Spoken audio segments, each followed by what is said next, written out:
नमस्कार स्टूडेंट्स, आज हम बात करते हैं विद्युत चुंबकीय स्पेक्ट्रम, अवशोषण spectrum, electromagnetic spectrum, absorption spectrum के बारे में।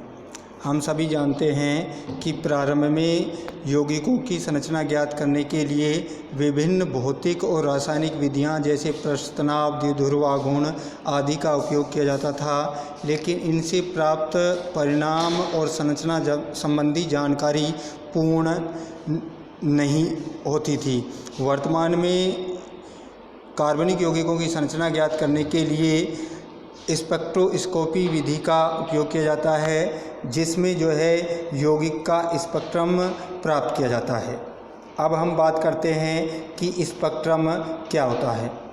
जब हम श्वेत प्रकाश की किरण को किसी प्रिज्म में से गुजारते हैं तो प्रिज्म से निर्गत जो प्रकाश है वो अलग अलग रंगों में विभक्त हो जाता है। इस प्रकार प्राप्त जो रंगीन पट्टी होती है उसे हम स्पेक्ट्रम कहते हैं।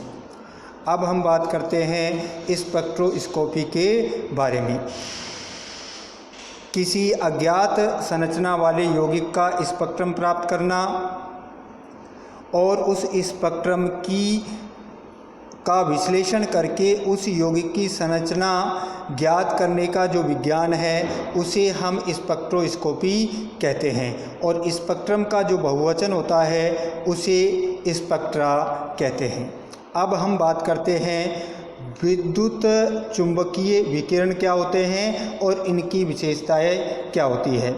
विद्युत चुंबकीय जो विकिरण होते हैं, इन विद्युत चुंबकीय विकिरणों में विद्युत क्षेत्र और चुंबकीय क्षेत्र परस्पर एक दूसरे के लंबवत कंपन करते हुए पाए जाते हैं। साथ ही ये विद्युत क्षेत्र और चुंबकीय जो क्षेत्र होते हैं वो तरंग संचरण की दिशा के भी लंबवत होते हैं, या हम यूँ कहें कि ऐसी विकिरणें जिनमें परस्पर लंबवत कंपन करते हुए विद्युत क्षेत्र और चुंबकीय क्षेत्र तरंग संचरण की दिशा के भी लंबवत होते हैं, उन्हें हम विद्युत चुंबकीय विकिरण कहते हैं। यदि हम इस डायग्राम में देखें तो इसमें विद्युत क्षेत्र और चुंबकीय क्षेत्र परस्पर लंबवत हैं, साथ ही तरंग संचरण की जो दिशा है उसके भी लंबवत होते हैं।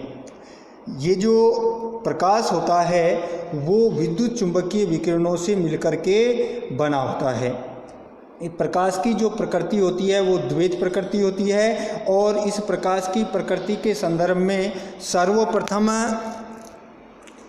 मैक्स प्लांक ने सन 1900 में क्वांटम सिद्धांत दिया। इस सिद्धांत के अनुसार प्रकाश का जो अवशोषण या उत्सर्जन जो होता है वो सतत न होकर के निश्चित ऊर्जा के पैकेट्स या बंडल के रूप में होता है, जिन्हें हम फोटोन या क्वांटा कहते हैं। ये जो फोटोन होता है इसकी एक निश्चित ऊर्जा होती है। प्रकाश का जो तरंगदैर्घ्य लैम्बडा, उसकी आवर्ती न्यू और ऊर्जा जो ई है उसमें ये संबंध होता है ई बराबर एच न्यू, या हम यूँ कहें कि ई बराबर एच सी अपॉन लैम्बडा, जहाँ न्यू बराबर होता है सी अपॉन लैम्बडा।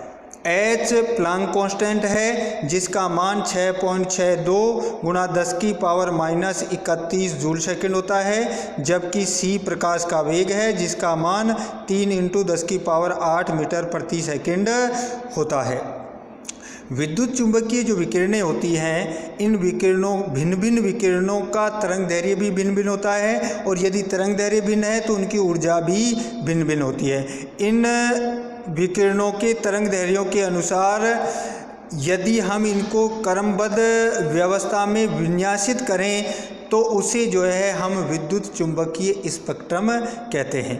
विद्युत चुंबकीय जो स्पेक्ट्रम होता है उस विद्युत चुंबकीय स्पेक्ट्रम को यदि हम तरंगदैर्घ्य या ऊर्जा के क्रम में व्यवस्थित करें तो इसमें सबसे पहले कॉस्मिक रेज आती है। कॉस्मिक जो रेज हैं उनकी जो ऊर्जा है वो सर्वाधिक होती है और तरंगदैर्घ्य जो है वो सबसे कम होता है। जैसे जैसे हम आगे जाते हैं तरंगदैर्घ्य में वृद्धि होती जाती है, ऊर्जा कम होती जाती है। कॉस्मिक कम जो रेज है उससे कम एनर्जी की जो तरंगें हैं वो होती है गामा रेज। गामा रेज से कम ऊर्जा की एक्स किरणें, एक्स किरणों के बाद में जो है पराबैंगनी क्षेत्र या अल्ट्रावायलेट रीजन होता है। अल्ट्रावायलेट के बाद में विजिबल IR स्पेक्ट्रम विकिरणें, सूक्ष्म तरंगे और फिर जो है आपकी रेडियो तरंगे आती हैं।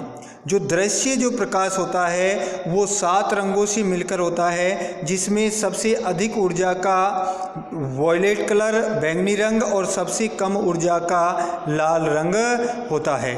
जिनको हम जो है ऊर्जा के क्रम में व्यवस्थित करें तो यह आता है वॉयलेट की ऊर्जा सबसे अधिक और उससे कम इंडिगो, फिर ब्लू, ग्रीन, येलो, ऑरेंज और रेड क्रम में जो है दृश्य प्रकाश का रंग की ऊर्जा पाई जाती है।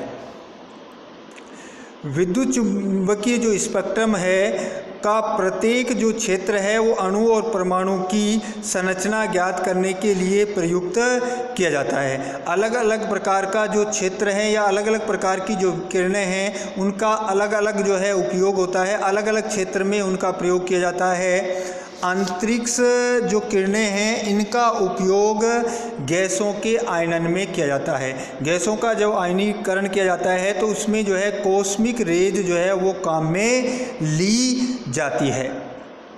उससे जो कम ऊर्जा की जो गामा किरणें हैं उन गामा किरणों का उपयोग विभिन्न नाभिकीय जो गुण हैं वो ज्ञात करने में गामा रेज का उपयोग किया जाता है। और इस जो तकनीक है जिसमें हम विभिन्न प्रकार के नाभिकीय गुणों को ज्ञात करते हैं उसे मोज़बेयर स्पेक्ट्रोस्कोपी कहते हैं।